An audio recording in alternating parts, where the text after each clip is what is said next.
Mais alors Gwen, comment est venue l'idée de refaire une grande course océanique ici dans le Nord? Déjà, enfin, on avait des bons souvenirs de ce qu'on avait fait à l'époque. Et puis, Dominique Owen qui travaille avec moi, elle est originaire d'ici. Et puis, elle me titillait en disant, mais Gwen, on peut faire des trucs dans le Nord, on peut peut-être relancer ça, etc. Et puis, j'ai appelé Philippe Fac pour lui demander comment ça s'était passé. Et puis, on a commencé à creuser un petit peu avec les élus locaux. On est tombé sur Frédéric Cuvillier qui a tout de suite adhéré au projet. Et puis après, on a rencontré Banque Populaire et la classe IMOCA. Et donc voilà, tout ça, c'est la rencontre un peu de passion et on a réussi à relancer ce projet. Alors, il a dit, à l'époque, vous étiez avec Jean Le Cam sur Bonduelle. Est-ce que vous aviez disputé ce qui était un peu le précurseur, la route des phares? La route des phares, j'avais fait. Et puis, et autrement, moi, j'étais team manager de Bonduelle à l'époque, en 2002. Alors, ça parle peut-être pas aux gens, mais c'est une course qui est quand même extrêmement difficile, puisqu'il faut quand même monter très haut, pas loin du cercle polaire finalement. Ouais, enfin c'est une course maritimement, c'est assez engagé, ouais.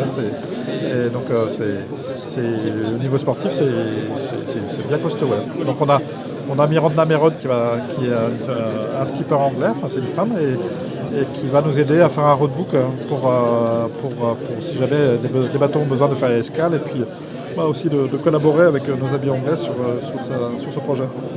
Alors la course aura lieu quelques mois après l'arrivée du Vendée Globe. On sait qu'il y a 40 bateaux au Vendée Globe. Je ne pense pas qu'il y en aura autant ici.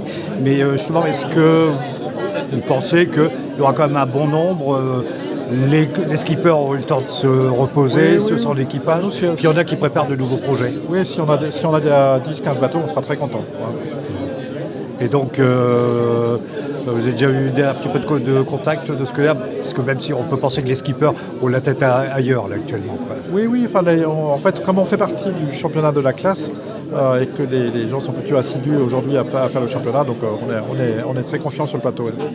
En tout cas, il y a quand même des belles assurances. Le maire de Boulogne qui veut que ce ne soit pas car one shot, que ce soit perdure.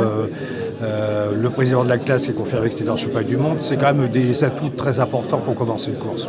Oui, parce que c'est comme on veut que c'est un peu de poids, quoi, donc voilà, on met les petits plats dans les grands, comme on dit.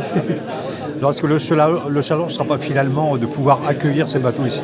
Parce que bon, le port de Boulogne n'est pas trop conçu pour la plaisance, pour l'accueil du grand bateau comme ça. Il y a un grand ponton qui fait 300 mètres de long qui va être installé pour accueillir la flotte. Et donc, est-ce que justement, dans les contacts que vous avez eu avec les skippers, est-ce que très peu connaissent finalement le port de Boulogne, à part peut-être Antoine Briand. Il y a des gens qui vous ont demandé un petit peu comment ça se présentait. Non, mais enfin il y en a qui sont venus parce qu'il y a le Tour de France qui a fait comme des escales ici. Et donc il y a comme voilà, et puis on collabore beaucoup avec la classe en amont, ça fait un an qu'on travaille sur le dossier, donc voilà, il n'y a pas de mauvaise surprise. Le fait aussi qu'il y aura le Tour de France qui passera ici au moment des arrivées, c'est un plus aussi pour le... oui, bien sûr, parce qu'en plus il y a un petit clin d'œil, on fait le Tour des Anglais avec le Tour de France, donc voilà, normalement ça va être sympa, et puis le fait d'avoir l'arrivée pendant la première étape du Tour de France, c'est plutôt bien. Donc tout se présente bien en fait. Ok, merci Gwen. Merci.